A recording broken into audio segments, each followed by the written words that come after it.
ಎಲ್ಲರಿಗೂ ನಮಸ್ಕಾರ. ನನ್ನ ಹೆಸರು ಸ್ವರೂಪಿ ಪ್ರಣವ್. ನಾನು 2ನೇ ತರಗತಿಯಲ್ಲಿ ಓದುತ್ತಿದ್ದೇನೆ.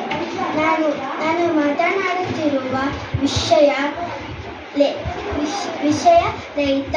ರೈತ ನಮ್ಮ ದೇಶದ ಬೆನ್ನೆಲುಬು. ಅವರು ಹಳ್ಳಿಗಳಲ್ಲಿ ವಾಸಿಸುತ್ತಾರೆ. ಅವರು ಹೊಲದಲ್ಲಿ ಬೆಳೆಗಳನ್ನು ಬೆಳೆಯುತ್ತಾರೆ. ಅವರು ಸರಳ ಮತ್ತು ಪ್ರಾಮಾಣಿಕವಾಗಿ ಜೀವನವನ್ನು ನಡೆಸುತ್ತಾರೆ. ಅವರು ಮಳೆ ಮತ್ತು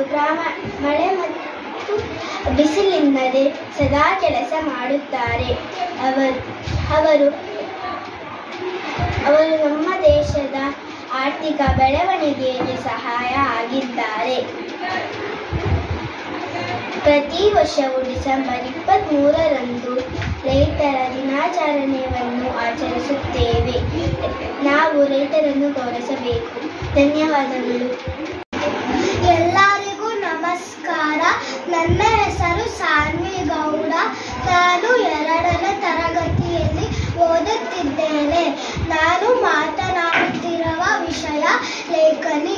ಲೇಖನಿ ಎಂಬುದು ಬರವಣಿಗೆಯ ಮುಖ್ಯ ಸಾಧನವಾಗಿದೆ.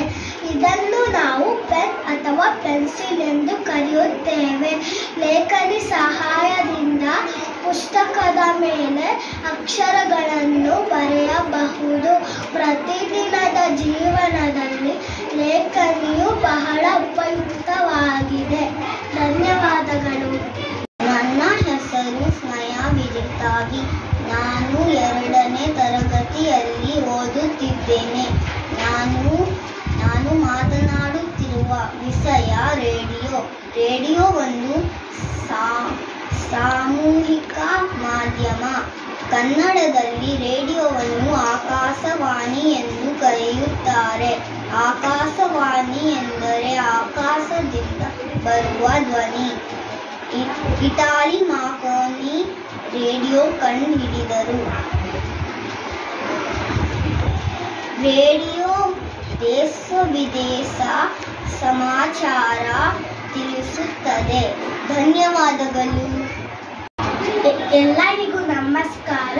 ನನ್ನ ಹೆಸರು ಚಿನ್ಮಯ್ ಮಂಜುನಾಥ್. ನಾನು 2ನೇ ತರಗತಿಯಲ್ಲಿ ಓದುತ್ತಿದ್ದೇನೆ. ನಾನು ಮಾತನಾಡುತ್ತಿರುವ ವಿಷಯ ಶಿಕ್ಷಣ. ನಮ್ಮ ಜೀವನಕ್ಕೆ ಶಿಕ್ಷಣ ಬಹಳ ಮುಖ್ಯ. ಶಿಕ್ಷಣವಿಲ್ಲದೆ ನಾವು ನಮ್ಮ ಯಶಸ್ಸನ್ನು ಸಾಧಿಸಲು ಸಾಧ್ಯವಿಲ್ಲ.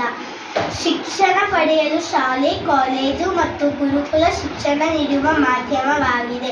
ನಮ್ಮ ಉಜ್ವಲ ಭವಿಷ್ಯಕ್ಕಾಗಿ ಶಿಕ್ಷಣವು ಒಂದು ಪ್ರಮುಖ ಸಾಧನೆ.